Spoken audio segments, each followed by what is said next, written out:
Hello, and welcome back to another episode of Femi Files. My name is Femi, and I'm here to talk about. I don't even know. I can't remember how to do this intro, but my name is Femi, and I have been quite. I've been off the grid for a while now, but I'm honestly, just trying my best to continue to the. I'm honestly trying my best to continue this thing that I'm doing, and yes, I actually decided to really do the planning of this episode that I wanted to do, and so far so good. I can say that I have planned half of the stuff, half of the episodes, only because I ran out of data, and I also did not have I also did not have the sufficient funds to continue researching on this topic. And we're going to actually look at something I have talked about on my Instagram, and that is luxury brands. And you'll be like, what? What does it have to do with Femi Files? Well, it has piqued my interest, and I have decided, out of my graciousness, out of the goodness of my heart, to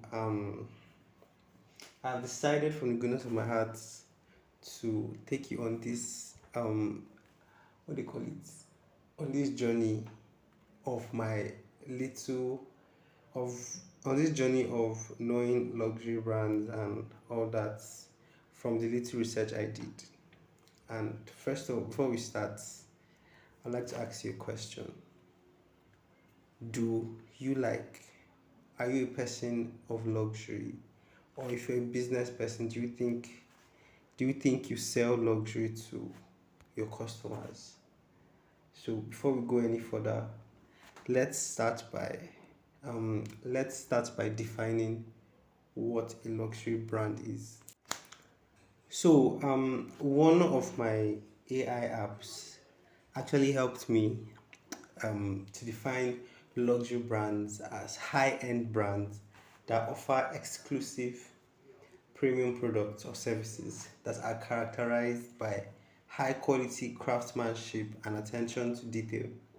They often have a strong emotional and they often have a strong emotional appeal, and are associated with prestige, sophistication, and refinement.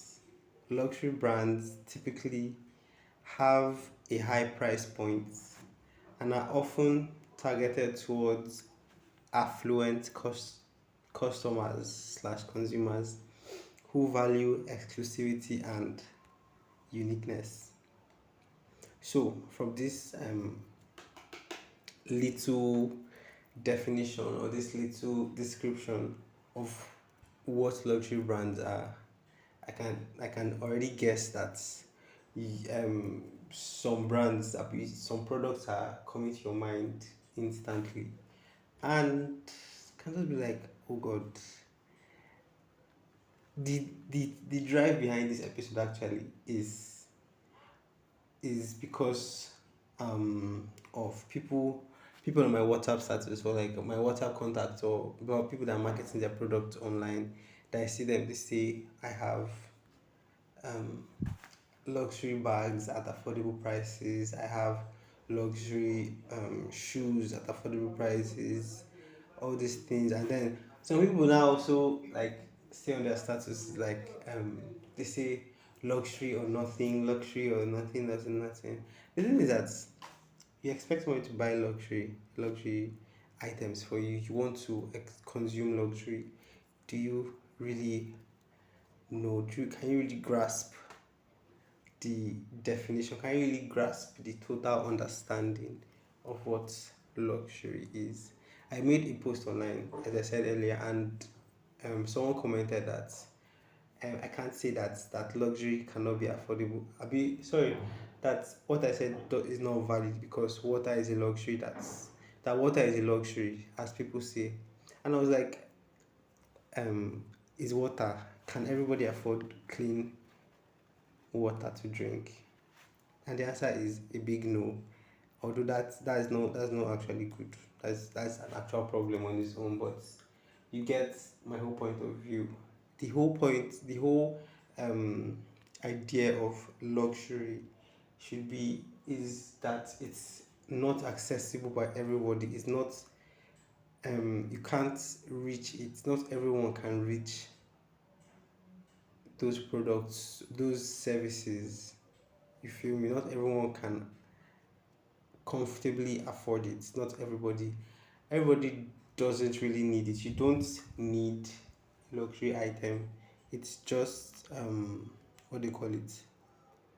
Based off. It's just when I get there, you get what I'm trying to say. But you don't. Not everybody needs a luxury item. Yes. So the next part is the characteristics of a luxury brand. And the first characteristic is high quality materials and craftsmanship.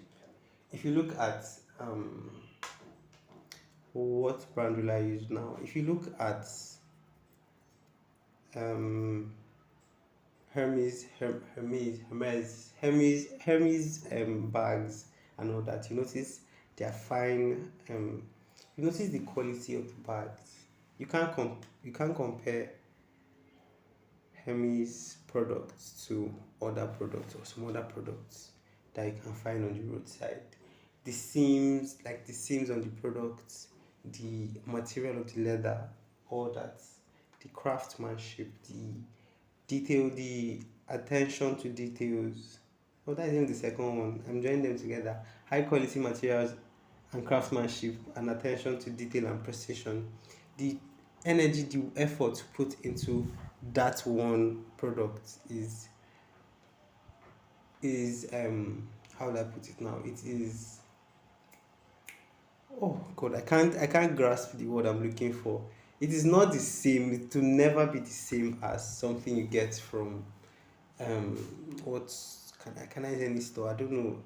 Can't be accessible to it can't be you can't describe it, you can't compare it to what you get from all these um markets like Yaba or Rumokoro or Plaza. You will never see those two items in the same shelving, in the same category. You can never box them in the same place because they just don't match. They just don't. One of them is definitely superior to the next. Do they serve the same purpose? Yes, they do. They do. They obviously serve the same purpose because they are made for that purpose.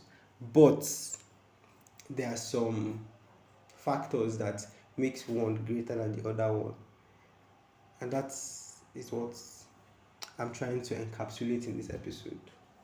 Then um, the third characteristic is unique design and limited availability.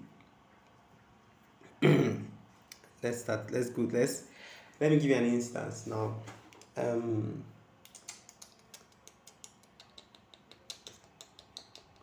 how many people own Birkin bags that you know? Yes, a good number of people own it, but that good number of people that own it will not, can never, will not, yes, will not equal the number of people that do not own it. Why? Because it's not meant for everybody. Yes, they are what do you call this? Could why did the words keep escaping my mind, my head? They are is it fraud versions? They are counterfeit versions of some of these luxury products, courtesy of our finest craftsmen. But like you cannot, not everybody will be able to afford the original. Not everybody will be able to get or be able to get their hands on the original stuff. The third one is strong brand heritage and storytelling. I can't really I can't really describe this one well because I didn't have enough time to do my research. But from what it says, strong brand heritage and storytelling. Storytelling in the sense that the way they market their goods, it always tells a story. The product itself has its particular story, has its background, has its imagery behind it that makes it, that gives it its that gives it that particular, that desired um picture, that desired image that the producers, the marketers, they want you to have. It creates this image for the product that would want you to have it. Like, how will I say it now? It sells itself, yes, in the sense that it sells itself. Let me stop there before I say something else. Excuse me. Exclusive distribution channels and personalized service. Excuse me. This one, can I just say, I don't know. I don't even know self. I don't know. I don't know. But from what I've seen online, I've seen some influencers or some creators getting packages from some brands. I don't know if they actually pay for them or they are gifts. I don't know. But they're like some, comes with personalized cards that welcome them to the family, like welcome you to the Prada family, blah blah blah blah blah. Enjoy this timeless piece, da da da da da da, da, those kinds of things. And you cannot tell them that when you want to buy like a purse from Plaza now, they come and give you a card. Who has that kind of time? Who has that kind of time to sell those things to you? Nobody. Nobody has that kind of time. Nobody has that kind of. Nobody really cares about you as a consumer. They just want to sell their goods. Yes, but like this, some of these characteristics, if you look at it now, they try to. They are, I think, small business owners. Small business owners adopt some of these characteristics and use them in their own businesses so as to retain clients and to foster long-term relationships and good rapport or like good relationships and all that. And the last characteristic is high price points. Luxury products are not cheap. Luxury products are not affordable. Luxury products are not meant to be affordable. The moment it becomes affordable, it loses an aspect of itself. It loses part of its luxuriousness, the luxury in it, because it cannot be. Everybody cannot have. I'm really losing examples now. Everybody cannot have one like. Everybody cannot have Birkin bags. Everybody cannot have Rolex watches. Everybody cannot have Richard Mille watches, because why? It's not for everybody. The prices will not favor you. The prices are not meant to favor everybody, because that is that is what was curated by the people. And now you'll be asking yourself, what's really the big deal with luxury brands? What are they even selling? Like, for the fact that their prices are like so high, what do I stand to gain in this thing? And you may be right. You may not really gain anything physically. You may not gain your money. You may not gain money back. It may not give you money to buy from these brands. But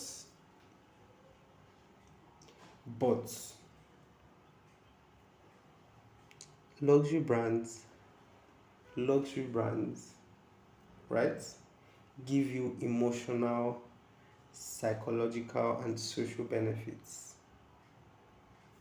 When you own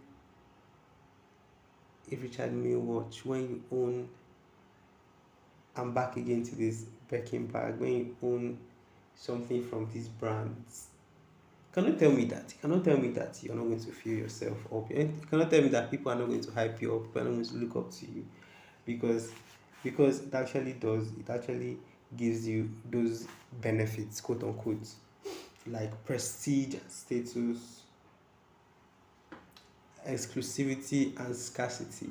For the fact that I have something that everybody cannot own, it feeds to my ego that I'm slightly better than you, which may not be true.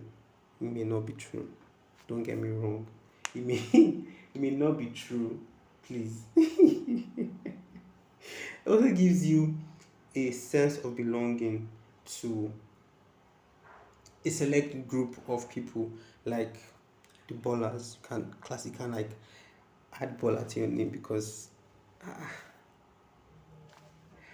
do I make it easy.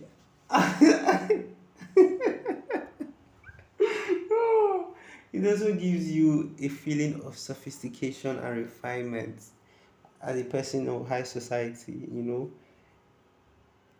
and also a sense of pride and accomplishment. Some people actually like pride themselves, they actually hype themselves up because they were able to get these things. I know it feeds into material materialism, or materialistic living may have its ups and downs, may have its many downs, but at the same time, wouldn't you be proud if you're let me take it out of materialistic things now. Wouldn't you be proud of yourself if you're working at Google, or if you got a full-time scholarship, or no, not even a full-time scholarship, or if you took your child to like a school abroad, like let's say Oxford or Yale, and you were paying the full school fees, like easily, that kind of thing. Like my son is in Yale, my child goes to social school, and I pay his school fees easily, blah blah blah blah blah, blah, that kind of thing. Wouldn't you feel like, yeah, I'm doing this kind of thing, I'm being I'm being a badass doing this thing? You would. Don't lie to yourself. You would. You would, and you will.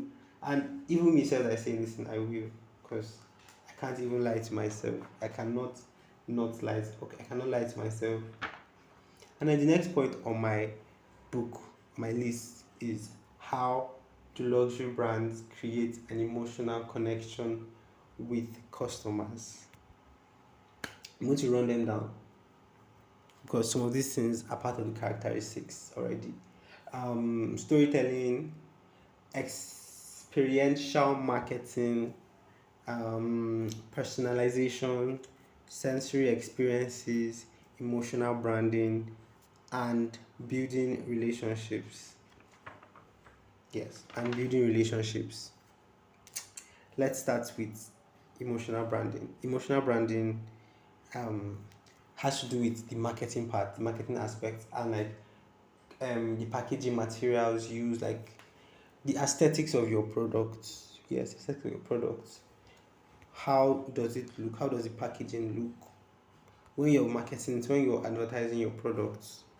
What colors do you use? What image, what message you send out during marketing? Does your adverts give off um do they pull on your emotions? Do they tug on your emotions? Do they make you be like, yes, I really want this? Not like Timo is like everywhere and very annoying, and makes me very angry.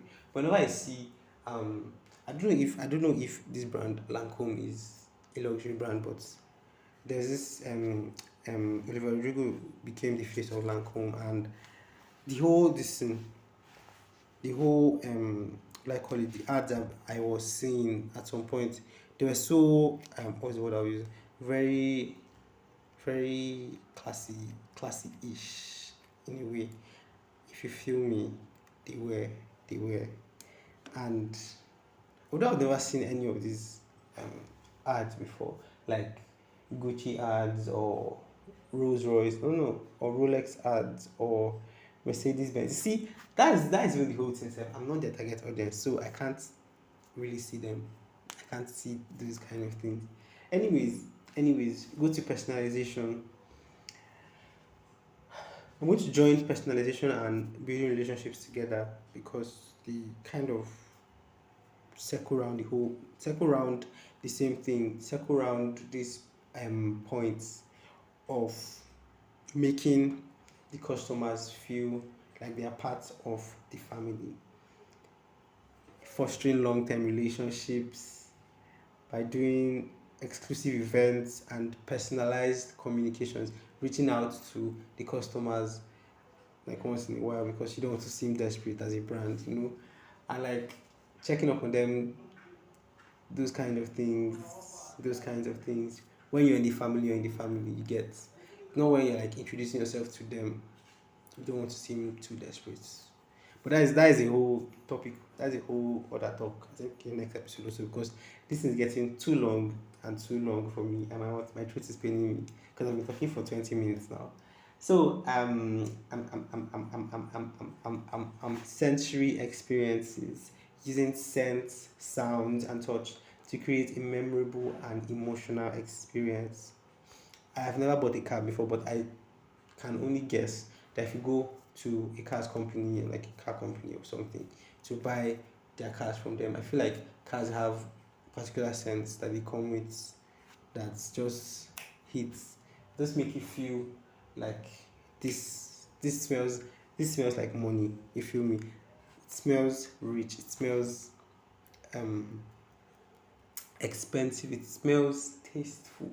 It smells like my money's worth. It smells exactly like that.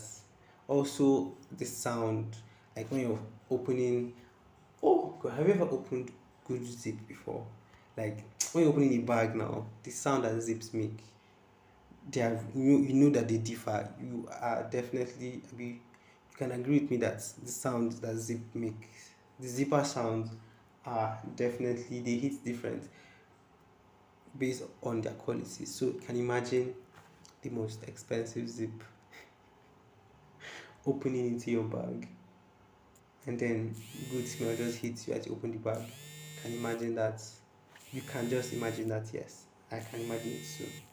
So now examples of luxury brands and like what they sell or like sectors, is it sectors or like that kind of thing, sectors, is it sectors, I don't know.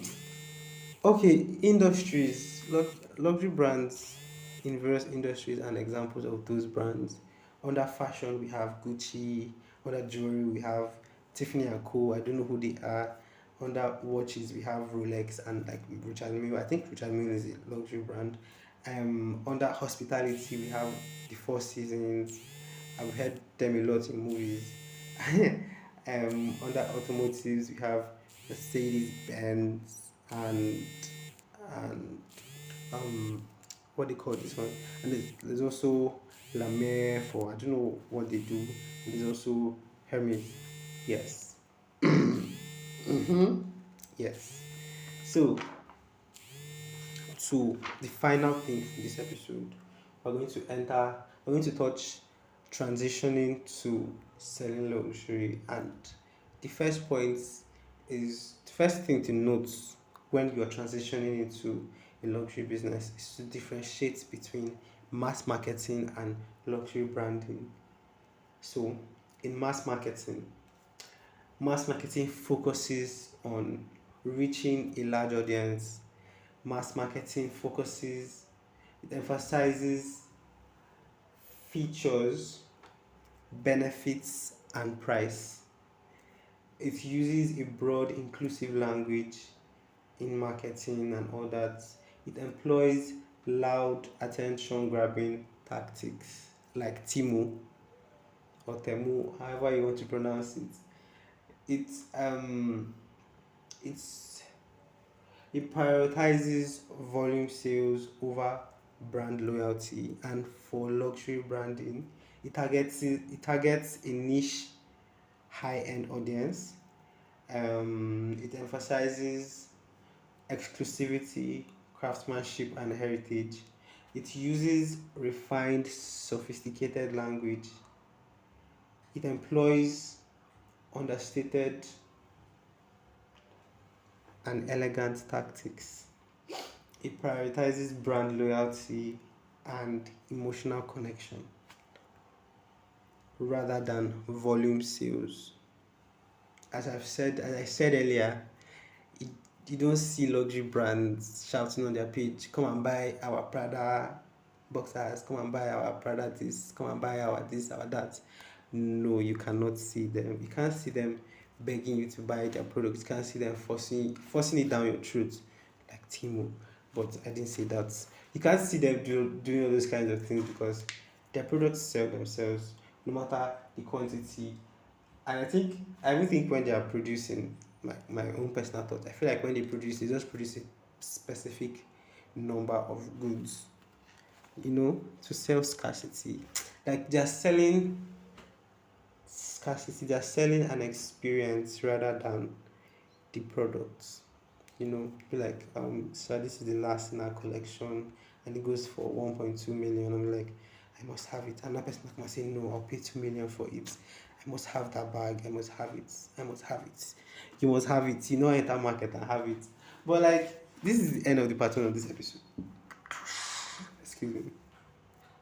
This is the end of the pattern of this episode, and the takeaways from this episode, I want you to take away with what am I saying? I want this is the end of this episode, and what I want you to go home with, if you're ready, if you're not home, what I want you to leave with is to know that luxury brands focus on creating long-lasting relationships. They do not focus on volume of sales. Luxury brands are not built over a day. Although I didn't say that one here, I didn't say it here, I didn't list it here, but like luxury brands are superior to the regular goods that you buy because of because of what they sell to you, like not just the products, what they sell to you and what they possess and what they are what they were made with, like the craftsmanship, the high details and all that, what they give you, the satisfaction you get from owning them rather. Yes, and if you've learned anything from this episode, and you would want to hear more, or you would want to I don't know, what I want to say now, but if you've learned anything from the episode and if you want the part two, even if you don't want the part two, I'm still going to release it when I'm ready to release it. I don't even know when I'm going to release this one because today is actually 22nd rather of February. Because this month has finished. 22nd of February, and yes, I would like to end this episode here and now. We'll meet in part two. This has been a wonderful time. Thank you. God bless and good night.